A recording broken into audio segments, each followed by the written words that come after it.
ናት።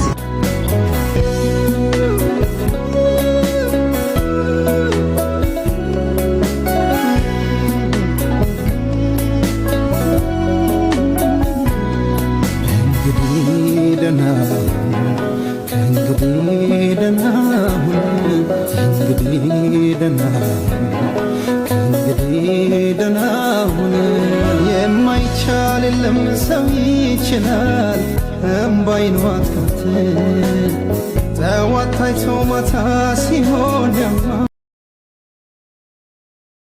ሰላም ሰላም፣ ጤና ይስጥልኝ ውድ ቤተሰቦቼ እንዴት ናችሁ? በሌላ ቪዲዮ መጥቻለሁ ማለት ነው። ዛሬ በጣም ነው የሚያሳዝነው። ኢብሳ ጉተማን ብዙዎቻችሁ ቲክቶከሮች ታውቁታላችሁ። በጣም ታዋቂ ነው። በጣም ጨዋ ስርዓት ያለው ልጅ ነው። እንጃ እኔ በጣም ከሚመችን ቲክቶከር ውስጥ ኢብሳ ጉተማ ነው። ምንም ዘረኝነት ምናምን የለበትም። በራሱ ሙድ ነው የሚጫወተው። እኛ ግን እውነቴን ነው የምላችሁ፣ እኛ እንደዚህ ለዚህ ለአጭር እድሜ እንባላለን፣ እንናከሳለን። በሃይማኖት በዘረኝነት በጣም ነው የሚያሳዝነው። ህይወት እንዲህ ናት በቃ። ከደቂቃ በኋላ ቪዲዮ ፖስተ፣ ከዛ በኋላ ህይወቱ አለፈ። ተመልከቱ እንግዲህ ይህች ናት ህይወት። በነገራችን ላይ እኛ ሀገር በጣም የትራፊክ አደጋ እየበዛ ነው ከምላችሁ በላይ ማለት ነው። ምናልባት ፌስቡክ ላይ ብዙዎቻችሁ ላትገቡ ትችላላችሁ እንጂ በየቀኑ ነው የሚፖሰተው። አላቅም፣ በጣም ነው የሚያሳዝነው። እንዲህ አይናችን እያየ በጣም ብዙ ቲክታከሮችን አተናቸዋል። አይናችን እያየ ማለት ነው።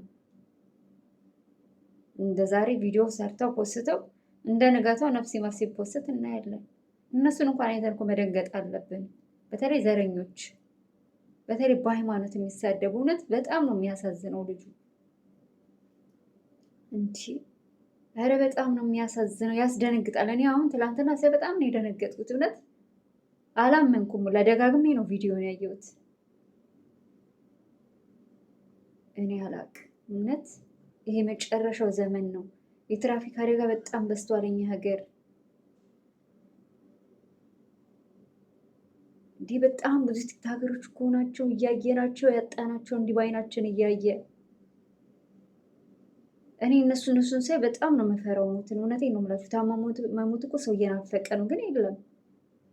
በሰው እጅ ነው የሚሞተው ወይ በመኪና ነው አለ። እኛ ሀገር በጣም በመኪና አደጋ በጣም እየተስፋፋ ነው ከምላችሁ በላይ። በአብዛኛው ግን ልንገራችሁ፣ ምንም ማሽከርከር ልምድ የሌላቸው ናቸው። ምንም ማሽከርከር ልምድ የሌላቸው። ዛሬ ሄዳችሁ መንጃ ፍቃድ ተማሩ። ምንም ልምድ ሳይኖርሽ አዳሜ ይሰጥሻል መንጃ ፍቃድ፣ ምንም ልምድ ሳይኖርሽ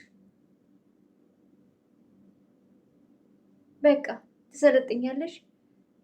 እኔ ለራሳቸው ለህይወታቸው አያስቡም ወይ ነው የምለው። እንደ ኢትዮጵያ የመኪና አደጋ የሚበዛበት ሀገር እኮ የትም የለም፣ የትኛውም ዓለም የለም ብትሄዱ ማለት ነው። በጣም የጥንቃቄ ጉድለት እኛ ሀገር አለ፣ በተለይ በትራፊክ አደጋ። እስኪ በየቀኑ እኮ ፌስቡክ ላይ፣ አሁን ሁሉም ቲክቶክ ላይ ስላለ ነው እንጂ ፌስቡክ ላይ እስኪ ተመልከቱ። በየቀኑ እኮ ነው የሚፖሰተው የመኪና አደጋ በየቀኑ። በጣም ጥንቃቄ ያስፈልጋል። ሰው መኖር መሮታል እንዴ? የራሳቸውን ነፍስ ብቻ እኮ አይደለም የሚያጡት፣ ሌላንም ሰው ነፍስ ያጠፋሉ። እውነቴን ነው የምላችሁ። እኔ እኛ ሀገር ታክሲ ውስጥ መሳፈር፣ ባስ ላይ መሄድ እንዴት እንደምፈራ ነው የምላችሁ። በቃ ራሴን አሳልፌ ሰጥቼ ነው የምሄደው። እግዚአብሔር ነው የምላችሁ። ለምንድነው ታውቃላችሁ? እኛ ሀገር አሁን ላይ እንዳለ አሽከርካሪዎች ያለ መንጃ ፍቃድ ዝም ብለው በቃ ልምድ ይወስዳሉ። ዝም ብለው ነው የሚሰጣቸው። በአብዛኛው ሹፌር የምታዩዋቸው ምንም ልምድ የሌላቸው ናቸው። ምንም፣ ለዛ ነው የመኪና አደጋ የሚበዛው። ምንም ልምድ የላቸው። ብዙ ማስታወቂያ ይሰራል ስለ መኪና አደጋ ምናምን፣ ግን በየቀኑ እየባሰ ነው የሚሄደው። በተለይ በየክፍለ ሀገሩማ ተዉት፣ ብሶበታል አሁን። እኔ የመጀመሪያ ቲክቶክ ሲከፈት ቀድሞ የመጣው ሃይማኖት ፍጭት ነበረ። እውነቴን ነው የምላችሁ። ከዛ ወደ ምን መጣ? ወደ ዘረኝነት። ከዛ በኋላ በቃ እዛ ቲክቶክ ላይ የሚሰሩ ዘረኛ የነበሩ ሰዎችም በሃይማኖት ሲሳደቡ የነበሩ ልጆች አተናቸዋል፣ አይናችን እያየ ማለት ነው። እነሱን እንኳን ራሱ አሁን ቀርቷል። ብዙ በሃይማኖት እንትን የለም፣ በዘረኝነትም አሁን እየቀዘቀዘ ነው። ምክንያቱም እንዲህ እያየናቸው እያጣናቸው ስለሆነ ብዙ ሰው እየተማረበት ነው። እዚህ ጋር ግን ኢብሳ ጉተማ ዘረኛ ነው እያልኳቸው አይደለም። ልጁ ጭራሽ የለበትም በእንደዚህ አይነት ነገር። በጣም በቃ እሱ በቃ ጭፈራ ብቻ ነው። በቃ ሌላ ምንም ነገር ላይ አታዩትም። የዘረኝነት ምናምን አታዩትም። በቃ ኢትዮጵያ በሚለው ብቻ ነው። በጣም ምስኪን። እኔ እሱን ደግሞ ተጨማሪ እሱን ሳየው በፊት ቲክቶክ ላይ የነበሩት እንዲህ ሲሞቱ ምናምን ሳያቸው በቃ የሆነ ፍርሃት እውነት በጣም ፍርሃት ይለኛል። ጭራሽ ኢብሳ ጉተማ እንግዲህ ከሰዓታት በኋላ ቪዲዮ ሰርቶ ከደቂቃዎች በኋላ ህይወቱ አለፈ ሲባል ያስደነግጣል።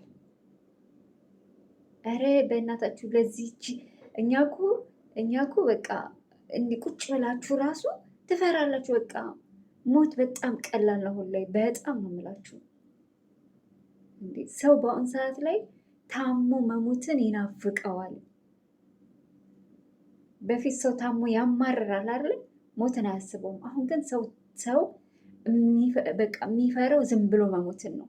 በቃ ታሞ መሞት ይናፍቃል ነው የምላችሁ። አሁን ላይ ይናፍቃል። እንዲሁም በዛ ላይ ጨካኞች በዝተዋል። ደግሞ እኛ ሀገር ልንገራችሁና